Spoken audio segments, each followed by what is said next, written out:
Устаз, эко аркылуу, медицина аркылуу тагыраак айтканда искусственный төрөлгөн бала кандай болот? Анткени көп жылдан бери балалуу бола албай атабыз. Врачтар эко аркылуу болот дешти. Сизге рахмат. Мындай караңыздар.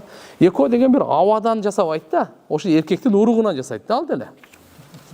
Туурабы? Ол ошо бала баладай эле болот, нормально эле болот. Эчтеме эмес ал. Эркектин атынан атанын белинен чыккан урук, эркектин суусу болбосо анда эчтеке болбойт турган ал. Чындап жөнөкөй суу менен 99 кылсаң дагы ал болбойт ал. Албетте мына жерде кичине эмелер бар. Угуп алыңыздар. Кайсы күйөөсү менен эко никеси болсо, аялы менен күйөөсү. Ошол эркектин суусу гана болуш керек. Башка эркектин суусун сатып алып, ал арам ал. Суррогатный мать башка бирөө. Эркектин башка уругун башка аялдын жатынан эме алганбы?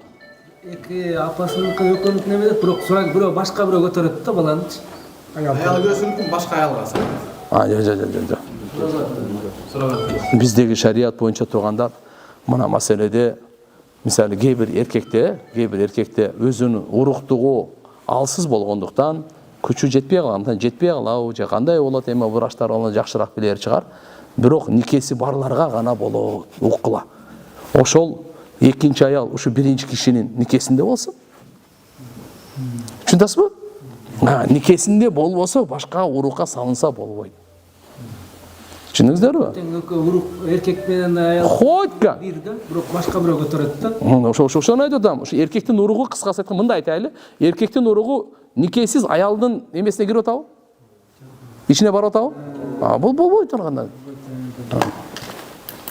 Эми калганы эми Кудайдан тургандар, Анан иншалла бул баланы берүү, кызды берүү Алла Тааладан. Кээде иншалла 99 аракет кылсаң деле болбойт ал. Суррогатный эко менен бардыгы эле чекелеринде болуп аткан жери жок. Бирок албетте медицина өнүктү. Ошон үчүн иншалла кайсы эркектин өзү ушу никесиндеги боло турган болсо проблема жок. Кудайым иншалла баарыбызга туура түшүнүк берсин, адаштырбасын. Жаңылгандарыбызды оңдогонго Аллахым баарыбызга товфик берсин. Амин. Роббана атина фид дуния хасана ва фил ахирати хасана ва кина азабан нар.